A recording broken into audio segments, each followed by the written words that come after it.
When the soul finally wakes up inside the matrix of the ego, a war begins. Pharaoh, your false identity, the master of your material world, will not let you go willingly. It relies on your fear to survive. So, how does the soul break free? It doesn't fight the ego, it simply watches the ego's world collapse. In the ancient text, this is recorded as the 10 plagues. Religion taught you that an angry god sent rivers of blood, darkness, and locusts to punish a stubborn king. But from the higher perspective, the plagues are the systematic failure of the false gods you have worshipped.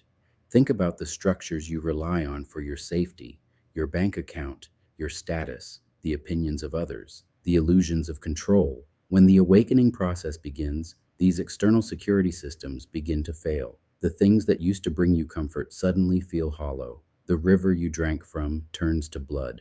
The sky you navigated by goes completely dark. Do not fear the plagues. They are not a punishment. They are the surgical removal of your attachments. The ego's leverage is being stripped away so that the true you has no choice but to leave. You pack up what is left of your consciousness and you walk. But almost immediately, you hit the Red Sea. Behind you is the army of the ego, desperate to drag you back to what is familiar, even if it means returning to slavery. In front of you is a terrifying, impassable obstacle, the unknown. This is the point of no return. The waters only part when the soul makes the definitive choice to step forward into the void. And once you cross, the waters collapse behind you. The old identity drowns. You cannot go back to who you were. The bridge is gone. And now you are in the wilderness. This is the most misunderstood phase of human transformation. You expected that once you broke free from your old life, you would immediately enter paradise. Instead, you find yourself in a desert. It is quiet, it is dry, you feel entirely alone.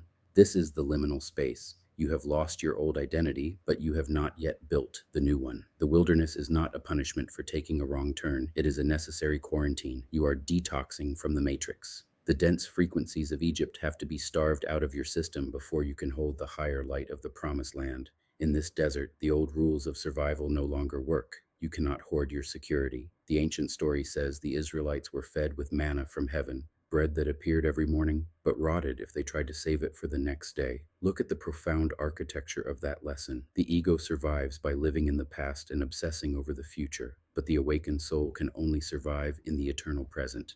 The wilderness forces you to drop the timeline. You are given exactly what you need for today, nothing more, nothing less. You have survived the extraction. The heavy machinery of Egypt is behind you. You are standing in the quiet of the desert, stripped of the false self, running entirely on the frequency of the present moment. You are finally ready, not for a new set of external rules, but for the internal rewiring. In our next transmission, we climb the mountain. We are going to pull the kingdom out of the sky and plant it directly into the center of your mind. Until then, hold your frequency.